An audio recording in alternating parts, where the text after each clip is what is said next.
अस्सलाम वालेकुम जी। मैं हूं मोहम्मद हसन ताज अपने चैनल खान साहब मोटर्स के साथ। आज आप लोगों के लिए एक बहुत ही ज़बरदस्त वीडियो लेके आए हैं।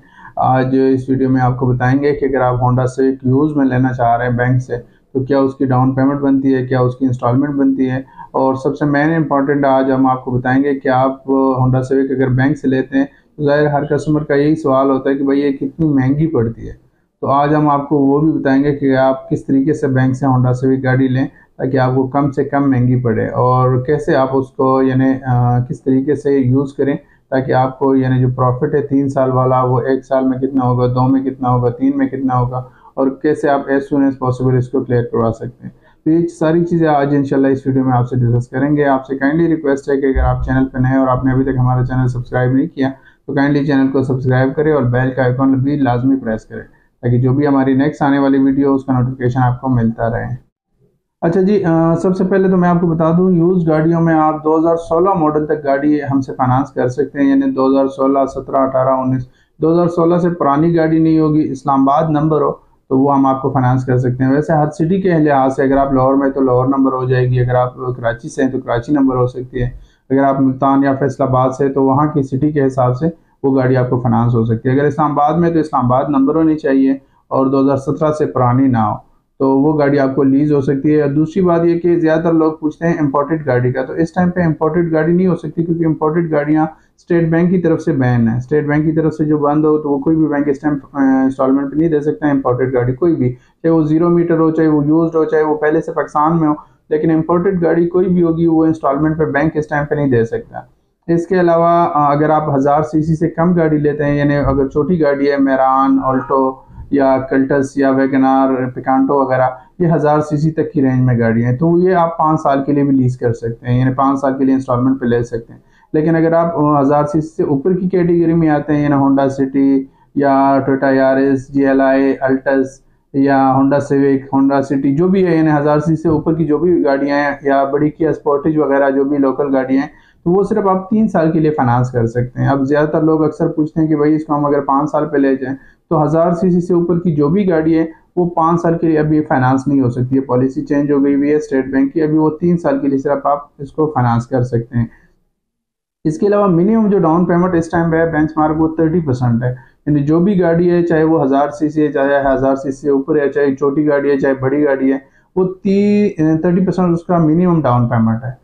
कुछ लोग पूछते हैं यार पहले तो 15% होती थी, 20% होती थी, लेकिन पहले होती थी, बिल्कुल आपकी बात सही है, पहले 15% पे भी हमने गाड़ियाँ दी है, 20% पे भी दी है, लेकिन अभी जो मिनिमम डाउन पेमेंट है वो 30% है। जो भी गाड़ी की वैल्यू होगी उसका 30% आप डाउन पेमेंट करेंगे तो आप गाड़ी ले सकते हैं। इसके अलावा ये तो हमने आपको बता दिए इंपोर्टेड गाड़ी का भी, डाउन पेमेंट का भी। दूसरी जो मेन बात है वो है कि इस टाइम पे अभी स्टेट बैंक ने कैप लगा दिया 3 मिलियन पे, यानी 3 मिलियन से ज़्यादा इस टाइम पे गाड़ी के लिए कोई भी बैंक आपको लोन नहीं दे सकता। जो भी बैंक है वो 3 मिलियन तक दे सकते हैं। मिसाल अगर आप 50 की गाड़ी लेते हैं तो उसमें 50 वाली गाड़ी में 20 लाख आपने डाउन पेमेंट करना है और 30 लाख रुपए बैंक दे सकता है। अगर और पहले कोई डेट बर्डन ना हो, यानी पहले कोई आपका लोन ना चल रहा हो, कोई गाड़ी वगैरह ना चल रही हो, तो 3 मिलियन पे बैंक आपको फाइनेंस कर सकते हैं। अगर आप 60 की गाड़ी लेते तो 30 आपने देने, 30 बैंक ने देने, यानी 30 लाख से ज़्यादा बैंक नहीं दे सकता। तो अब कुछ लोगों को समझ नहीं होती, वो कहते हैं यार 30 लाख में तो ऑल्टो ही आएगी, 30 लाख तो 30 लाख बैंक की फाइनेंसिंग है, यानी आप 50 की भी गाड़ी ले सकते हैं, उसमें 30 आप बैंक ने देने, 20 आपने देने। 60 की गाड़ी भी ले सकते हैं, यानी ये नहीं है कि 30 लाख तक गाड़ी हो, गाड़ी आप 1 करोड़ की ले लें लेकिन उसमें डेफिनेटली फिर 70 आपने देने, 30 बैंक ने देने। तो ये सारी सिचुएशन है, ये हमने आपको मैंने कहा क्लियर कर दूं क्योंकि ज़्यादातर लोग क्वेश्चन करते हैं इस तरीके से इन चीज़ों का, तो मैंने कहा ये भी ज़रा इस वीडियो में आपको क्लियर कर दूं। अब मैं आपको बताता हूँ कैलकुलेटर पे, आपको साइड पे नज़र भी आ रहा होगा, कैलकुलेटर पे आपको बता देता हूँ कि इसकी क्या, अगर मिसाल आप 40 लाख की गाड़ी लेते हैं तो क्या उसकी डाउन पेमेंट और इंस्टॉलमेंट बनती है। अच्छा जी, ये अगर मिसाल 40 लाख की आप गाड़ी लेते हैं, इस टाइम तकरीबन 40 लाख की आपको मिल जाती है 2016 मॉडल।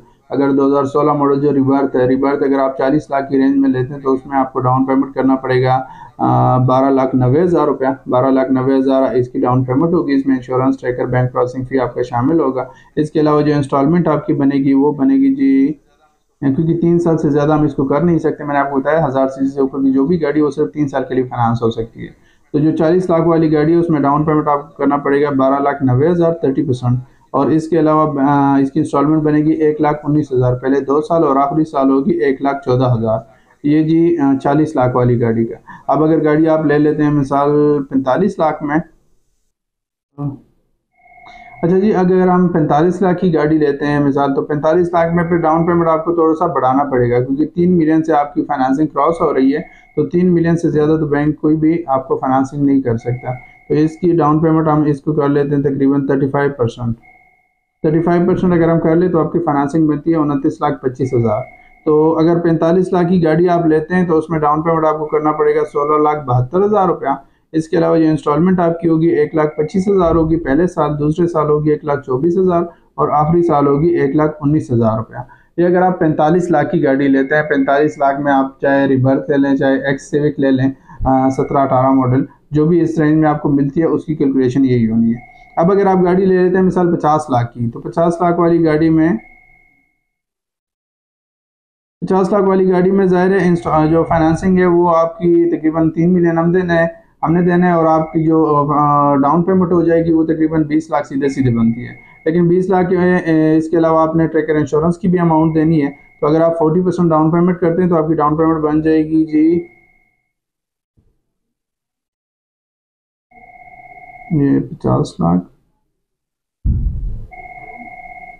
ये डाउन पेमेंट आपकी 21,05,000 हो जाएगी। 21,05,000 आपकी डाउन पेमेंट होगी अगर आप 50 लाख वाली गाड़ी लेते हैं।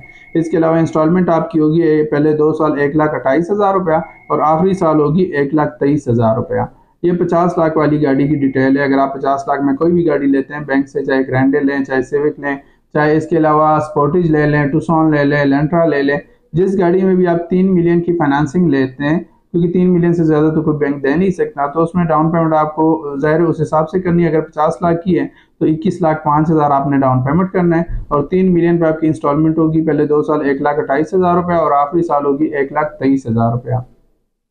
अच्छा जी, अब ज़्यादातर कस्टमर यही पूछते हैं कि यार ठीक है, ये तो सारी कैलकुलेशन हमें समझ में आ गई, हमें ये बताओ कि ये गाड़ी हमें पड़ेगी कितने में, यानी गाड़ी की टोटल कॉस्ट क्या होगी वो हमें बता दें, तो और बैंक हमसे क्या प्रॉफिट लेगा। तो यार इसमें मैं आपको बताऊं, मैंने ज़्यादातर पहले भी वीडियोस बनाई हुई है, पहले भी आपको बताया कि जो गाड़ी की जो टोटल टेन्योर होता है, जो प्लान होता है, बेशक वो 3 साल का या 5 साल का, आप उसको 3 साल या 5 साल पे ना लेके जाएं, आप उसको साल, 1.5 साल या 2 साल में as soon as possible clear करवा लें, तो उसमें आपको बेनिफिट है। अब ये मिसाल 50 लाख वाली गाड़ी आप लेते हैं, इसमें बैंक आपको दे रहे हैं 3 मिलियन, 30 लाख रुपए बैंक आपको दे रहे हैं। अब वो 30 लाख रुपए अगर आप 1 साल में बैंक को रिटर्न करते हैं तो बैंक आपसे रिटर्न करेगा 34,45,000 रुपया, यानी 4,45,000 रुपये उस पर प्रॉफिट बैंक आपसे चार्ज करता है। गाड़ी अगर 50 लाख की है, 1 साल के लिए लेते हैं, तो 4.5 लाख रुपया आपको ऑलमोस्ट राउंड फिगर में 4.5 लाख रुपए आपको गाड़ी महंगी पड़ती है, जो कोई 50 लाख वाली गाड़ी पे कोई इतना खास अमाउंट नहीं है। 4.5 लाख रुपए आपने 1 साल में देने और आपकी गाड़ी क्लियर हो जाएगी। अब इसके अलावा अगर आप गाड़ी लेते हैं मिसाल 2 सालों पे, तो 2 सालों में फिर जाहिर है वो 4.5 लाख है, तो वो तकरीबन 9 लाख रुपए बन जाएगा। अब इसमें 3 मिलियन पे बैंक आपसे ले रहे हैं 38,93,000, ऑलमोस्ट 9 लाख 39 लाख रुपए बन गए। तो 9 लाख रुपए फिर बैंक आपसे चार्ज करेगा 2 सालों पे, और अगर आप थ्रू आउट इसको 3 सालों पे लेके जाते हैं तो 3 मिलियन पे बैंक आपसे फिर रिटर्न करेगा 43,74,000 रुपया। वही तकरीबन आपके हो जाते हैं 9, और ये आपका बन जाएगा तकरीबन 43 लाख और 74,000, कोई 14 लाख, हाँ 15 लाख, ऑलमोस्ट 15 लाख रुपए बनते हैं तकरीबन 3 सालों में। तो आप 3 सालों पे अगर 50 लाख वाली गाड़ी लेते हैं तो जाहिर है वो आपको 65 की पड़ेगी, लेकिन आप उसको थ्रू आउट 3 सालों पे ना लेके जाएं, आप उसको 6 महीने या साल में क्लियर करवा लें, तो ज़्यादा से ज़्यादा आपको 4.5 से 5 लाख रुपए देने पड़ेंगे और गाड़ी आपकी क्लियर हो जाएगी। ये 3 मिलियन के हिसाब से आप जो भी बड़ी गाड़ी लेते हैं मिसाल, क्योंकि इस टाइम तो है ही 3 मिलियन, तो आप जो भी बड़ी गाड़ी लेते हैं तो बैंक ने आपको 3 मिलियन ही देना है। तो 3 मिलियन पे आपकी यही कैलकुलेशन होगी, आप कोई भी गाड़ी लेंगे तो आपको इसी कैलकुलेशन के हिसाब से मिलेगी। तो ये थी जी आज की हमारी वीडियो, उम्मीद है आपको पसंद आई होगी। अपना बहुत सारा ख्याल रखिएगा, इंशाल्लाह मिलते हैं नेक्स्ट वीडियो में। अल्लाह हाफ़िज़।